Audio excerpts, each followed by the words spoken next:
ಸೋಲೊಪ್ಪದ techie 36 ಇಂಟರ್ವ್ಯೂಗಳಲ್ಲಿ rejection ಅನುಭವಿಸಿದ ಬೆಂಗಳೂರಿನ ಯುವಕ ಈಗ 30 ಲಕ್ಷ ಪ್ಯಾಕೇಜ್ ನೊಂದಿಗೆ.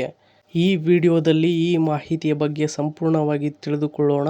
ಮಿಸ್ ಮಾಡದೆ ಈ ವಿಡಿಯೋವನ್ನು ನೋಡಿ ಮತ್ತು ನಿಮಗೆ ಯಾವ ಉದ್ಯೋಗದ ಬಗ್ಗೆ ಮಾಹಿತಿ ಬೇಕು ಎಂಬುದನ್ನು ಕಮೆಂಟ್ ಬಾಕ್ಸ್ನಲ್ಲಿ ತಿಳಿಸಿ. ಹಾಗೆ ಈ ವಿಡಿಯೋ ಇಷ್ಟವಾದರೆ ಸಬ್ಸ್ಕ್ರೈಬ್ ಮಾಡಿ.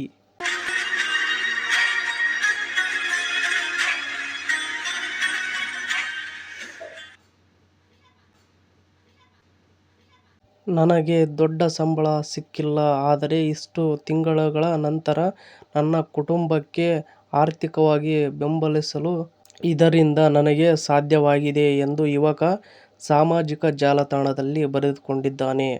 ಐಟಿ ಕ್ಷೇತ್ರ ಸೇರಿದಂತೆ ಬಹುತೇಕ ಉದ್ಯಮಗಳಲ್ಲಿ ಆರ್ಥಿಕ ಹಿಂಜರಿತ ಮತ್ತು ಎಐ ಪ್ರಭಾವದೊಂದಿಗೆ ಕುಸಿಯುತ್ತಿರುವ ಉದ್ಯೋಗಗಳ ಅವಕಾಶ ನಡುವೆ ಬೆಂಗಳೂರಿನ ಟೆಕ್ಕಿಯ ಸ್ಫೂರ್ತಿದಾಯಕ ಕಥೆ ಇದಾಗಿದೆ. ಕಳೆದ 5 ತಿಂಗಳಿನಿಂದ ಖಾಲಿ ಕುಳಿತು ಉದ್ಯೋಗ ಹುಡುಕುತ್ತಿದ್ದರೂ ಈ ಸಂದರ್ಭದಲ್ಲಿ 36 ಬಾರಿ ಸಂದರ್ಶನಗಳಲ್ಲಿ ತಿರಸ್ಕಾರಗೊಂಡಿದ್ದರು. ಆದರೆ 30 ಲಕ್ಷ ರೂಪಾಯಿಗಳ ಪ್ಯಾಕೇಜ್ನೊಂದಿಗೆ ಬೆಂಗಳೂರಿನ ಸ್ಟಾಕ್ ಡೆವಲಪರ್ಗೆ ಹೈದರಾಬಾದ್ನಲ್ಲಿ ಉದ್ಯೋಗ ಸಿಕ್ಕಿದೆ. ಇನ್ನು ನೆಕ್ಸ್ಟ್ ನೋಡುವುದಾದರೆ, ಕೆಲಸ ಹುಡುಕುತ್ತಿರುವ ಮಂದಿಗೆ ಸ್ಫೂರ್ತಿ ನೀಡುವ ಕಥೆ ಇದು. ಈ ವಿಡಿಯೋವನ್ನು ನೋಡಿ. ಬೆಂಗಳೂರಿನ ಯುವಕ ರೆಡ್ಡಿಟ್ನಲ್ಲಿ ಈ ಕುರಿತಂತೆ ಬರೆದುಕೊಂಡಿದ್ದು, ದೀರ್ಘ ಅನಾರೋಗ್ಯ ಸೇರಿದಂತೆ ಡೆಲಾಯ್ಟ್, ವೆಲ್ಸ್ ಫಾರ್ಗೋದಂತಹ ದೊಡ್ಡ ಕಂಪನಿಗಳಿಂದ ತಿರಸ್ಕಾರಗೊಂಡ ನಂತರವೂ ಈ ಯಶಸ್ಸು ಹೇಗೆ ಸಿಕ್ತು ಎಂದು ರಿವೀಲ್ ಮಾಡಿದ್ದಾರೆ. ಬೆಂಗಳೂರು ಯುವಕನ ಈ ಪೋಸ್ಟ್ಗೆ ಹಲವರು ಪ್ರತಿಕ್ರಿಯೆ ನೀಡಿದ್ದು, ನಿಮ್ಮ ಈ ಜರ್ನಿ ಹಲವರಿಗೆ ಸ್ಫೂರ್ತಿಯಾಗಿದೆ ಎಂದು ನೆಟ್ಟಿಗರು ಪ್ರತಿಕ್ರಿಯೆ ನೀಡಿದ್ದಾರೆ. ಇನ್ನು ನೆಕ್ಸ್ಟ್ ನಾವು ನೋಡುವುದಾದರೆ, ನನಗೆ ದೊಡ್ಡ ಸಂಬಳ ಸಿಕ್ಕಿಲ್ಲ, ಆದರೆ ಇಷ್ಟು ತಿಂಗಳುಗಳ ನಂತರ ನನ್ನ ಕುಟುಂಬಕ್ಕೆ ಆರ್ಥಿಕವಾಗಿ ಬೆಂಬಲಿಸಲು ಇದರಿಂದ ನನಗೆ ಸಾಧ್ಯವಾಗಿದೆ. ಸಿಯಾಟಿಕ್ ಆರೋಗ್ಯ ಸಮಸ್ಯೆಯ ಕಾರಣ ನಾನು ನನ್ನ ಹಳೆಯ ಕಂಪನಿಯನ್ನು ಬಿಟ್ಟಿದ್ದೆ. ಆದರೆ ಕೆಲಸ ಇಲ್ಲದ ಈ 5 ತಿಂಗಳು ಸಮಯದಲ್ಲಿ ನಾನು ಜನರೇಟಿವ್ ಎಐನಲ್ಲಿ ಹೊಸ ಕೌಶಲ್ಯಗಳನ್ನು ಪಡೆದುಕೊಂಡಿದ್ದೇನೆ. ಪೈಥಾನ್, ರಿಯಾಕ್ಟ್ ಮತ್ತು ಎಡಬ್ಲ್ಯೂಎಸ್ನಲ್ಲಿ ಕೌಶಲ್ಯವನ್ನು ಹೊಂದಿದ್ದೇನೆ. ಆದರೆ ಹೊಸ ಕೆಲಸ ಹುಡುಕಾಟದ ಸಂದರ್ಭದಲ್ಲಿ ಹಲವು ಹಿನ್ನಡೆಗಳು ಎದುರಾಯಿತು. ಹಲವು ಕಂಪನಿಗಳ ಸಂದರ್ಶನಗಳಲ್ಲಿ 4ನೇ ಸುತ್ತಿನವರೆಗೂ ತಲುಪಿ ಅವಕಾಶಗಳನ್ನು ಕಳೆದುಕೊಂಡಿದ್ದೆ ಎಂದು ಆತ ತಿಳಿಸಿದ್ದಾನೆ.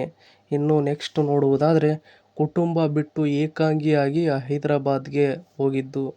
ಇದರ ಬಗ್ಗೆ ನೋಡುವುದಾದರೆ, ಕೊನೆಗೆ ಹೈದರಾಬಾದ್ ಮೂಲದ ಆಲ್ಗೋಲಿಪ್ ಕಂಪನಿಯಲ್ಲಿ ವಾರ್ಷಿಕ 30 ಲಕ್ಷ ರೂಪಾಯಿಗಳ ಪ್ಯಾಕೇಜ್ನೊಂದಿಗೆ ಎಸ್ಡಿಇ 3 ಉದ್ಯೋಗದ ಆಫರ್ ಸಿಕ್ಕಿದೆ.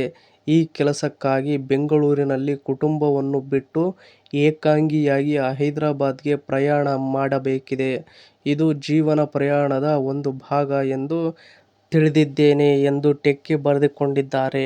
ಇನ್ನು ನೆಕ್ಸ್ಟ್ ನೋಡುವುದಾದರೆ, ಇದೇ ಸಂದರ್ಭದಲ್ಲಿ ತಮ್ಮಂತಹ ಹಲವರಿಗೆ ಸಲಹೆಯನ್ನು ನೀಡಿರುವ ಆತ, ಸೋಲೊಪ್ಪಿಕೊಳ್ಳಬೇಡಿ. ಪ್ರತಿ ಬಾರಿ ರಿಜೆಕ್ಷನ್ ಎದುರಾದ ಸಂದರ್ಭದಲ್ಲಿ ಹೊಸತನ್ನು ಕಲಿಯಲು ಪ್ರಯತ್ನಿಸಿ. ಕಠಿಣ ಪರಿಶ್ರಮ ಎಂದಿಗೂ ಕೈಬಿಡುವುದಿಲ್ಲ, ಖಂಡಿತ ಫಲ ಕೊಡುತ್ತದೆ ಎಂದು ಹೇಳಿದ್ದಾರೆ. ಯುವಕನ ಈ ಜರ್ನಿ ಐಟಿ ಕ್ಷೇತ್ರದಲ್ಲಿ ಕೆಲಸ ಹುಡುಕುತ್ತಿರುವ ಅನೇಕ ಮಂದಿಗೆ ಪ್ರೇರಣೆ ನೀಡಿದೆ.